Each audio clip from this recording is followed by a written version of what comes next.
Sejak 2 bulan terakhir, harga tomat mulai naik di Pasar Muara Enim.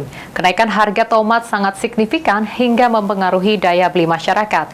Kenaikan harga tomat juga dikeluhkan oleh pedagang sayur. Pasalnya, harga tomat umumnya di kisaran Rp5.000, sekarang naik hingga 200% lebih.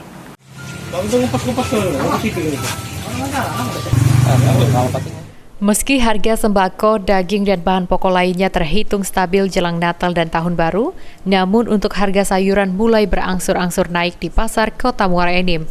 Kenaikan harga yang signifikan dialami harga tomat yang naik drastis hingga mencapai 200% untuk setiap kilonya. Memang tomat bukan kebutuhan pokok mendasar, namun kenaikan harga yang tinggi membuat pedagang resah. Irham, pedagang sayur di Pasar Muara Enim, mengeluhkan naiknya harga tomat yang cukup tinggi.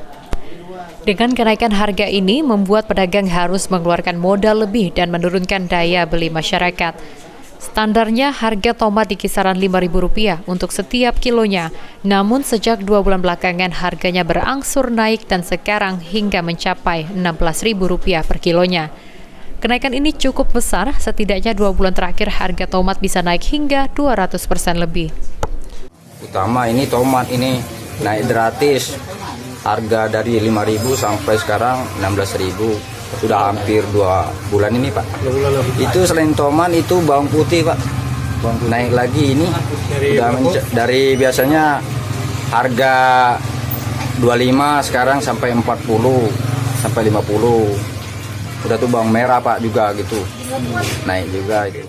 Penyebab kenaikan harga tomat sendiri bisa saja dipengaruhi oleh perubahan cuaca hingga petani kesulitan untuk menghasilkan panen yang banyak.